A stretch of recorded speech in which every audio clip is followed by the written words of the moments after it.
What is up, everybody? Welcome back to my channel if you're hanging out with me again. And if you just found me, hello, how are you? My name is Anissa, and today we are going to work out. Yay!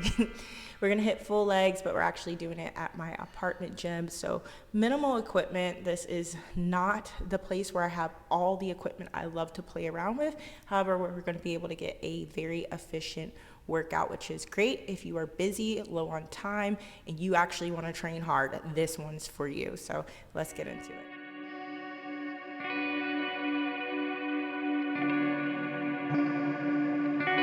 I'm going to be chit-chatting with you all through this workout with a little voiceover explaining everything. We're getting started with some Smith machine squats. I opted to do heels elevated and then also a slightly narrowish stance, so just a little closer than shoulder distance apart to emphasize a little more quad.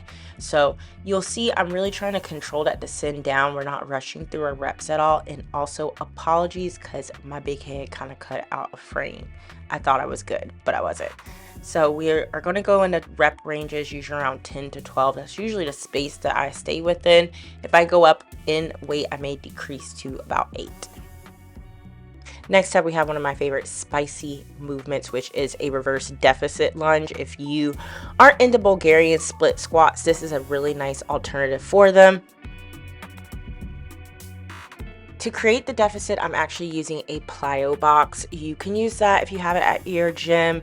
You can use just a regular little platform. Those are ones used more so like in aerobic areas, or you could use a plate.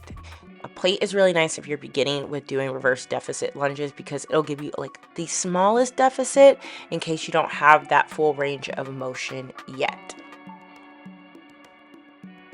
Another thing about doing these reverse deficit lunges, I have to take a break in between sides. So almost each side to me is a set because I'm going to have to recover. They can be quite intense. So if you feel like you need a break between sides, that is okay. I usually take like 30 to 90 seconds, just depending on how much weight I'm using in particular and how much recovery I may need due to that factor.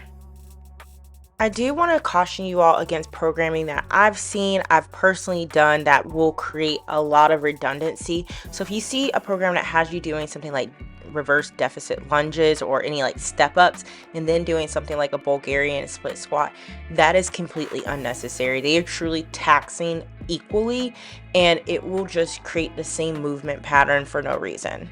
Again, as you see, these can take you out and without a lot of weight. So yeah, you see me get in a real life rest and recovery before we move on to the next exercise. Our third exercise is going to be one that has been like a favorite of mine lately, and I've loved programming it for myself, which is single leg deadlifts. I do like to go a little heavy on these. I'm not quite at my maximum weight of what I can push on this, but because of that, I will use a bench just to make sure that I maintain some stability. If you do not have the ability to do these as stable as possible, you could opt for like the B stance RDLs. Those will be great. As you see, even I will sometimes lose a little bit of balance, but once I'm able to re-engage, it is fine. So if you lose your balance on like 1 to 2 reps, that's okay. Just reset yourself. But if you really are lacking that stability, opt for a different exercise, please. B stance is a perfect alternative, or kickstand deadlift. A go-to way to end your workout is by doing your isolation movements. So our last 2 exercises will be our leg extensions, working on our quads, and then some seated hamstring curls. So a great way to program your workout is starting with your compound movements. Then you can go to your unilateral movements, like one side at a time, and then ending off with isolation movements. This method formula will never go wrong. It also can help you really simplify your workouts, and if you're like me, you got a full-time job but you have these goals, that is a great strategy to go with. So that is my best word of wisdom, piece of advice, things that I've learned. I used to try to stuff a workout with so many different exercises, but I really have built my strength and felt my best when I went with that simple formula and was able to recover, able to still do my cardio, etc. Now I'm going to be honest with you all and hold your hand. as a pure reminder, we all need to be better at our recovery and stretching. If you're already excelling in this, good for you. But I know me, I've neglected it, even though I have such a background from dance and stretching. So this lunge stretch is really working the full lower body, everything from your hamstrings to your glutes to your quads on the opposite leg, your hip flexors. And I'll rock back and forth and just slightly hold that stretch a bit. Next, we're going to go to our back and we're going to do the single knee to chest stretch. This is really actually great for helping to open up your hips as well and improve that flexibility in that area. Another benefit of the knee to chest stretch is to also help with your lower back and stretching that. If it does cause intense pain, not just like the slight tension of a stretch, do not do that one. Now I'm going to be doing the figure 4 stretch. I do this with like my base leg on the floor. I do not really like doing the version of pulling that knee towards my body. However, I do modify it to do something I like to call it like the pretzel stretch, even though I know it's not the pretzel. I actually cross my legs more and then pull that knee to my body. I feel like I still get that same glute stretch for me and all the benefits of a traditional figure 4. It's just right now my mobility of doing a figure 4 and pulling towards my chest is a little rough. So this is how I compromise and can build back towards that flexibility.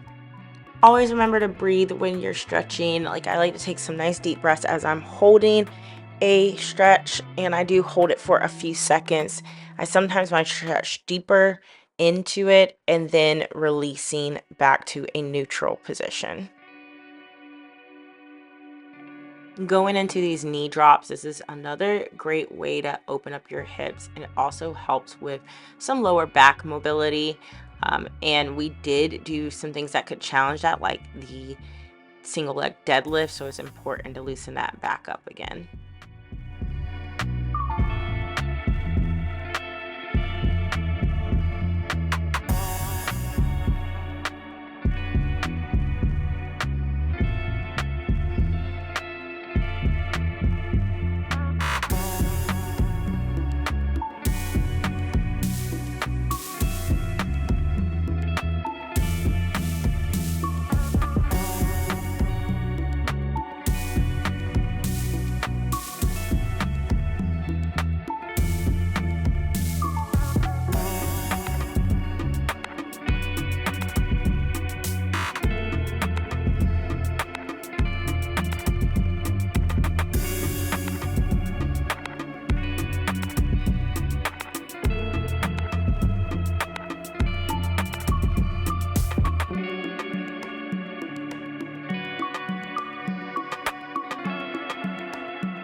Even though we did not do any upper body today, this is again a reminder of our lifestyles make it important to stretch as well. So taking some nice deep breaths, doing some lateral stretching and holding again is great for overall mobility. So don't neglect stretching at all. I promise it's a lot of times that will help decompress your body and feel a lot better.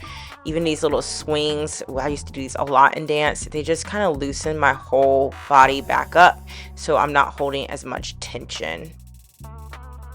This was just some overall stretch and flow that of course you can follow along to, but if you want an independent stretching video, please let me know. I'll happily make one and we can hang out some more in another video that will appear on the screen, so you don't have to go anywhere, and I will see you there.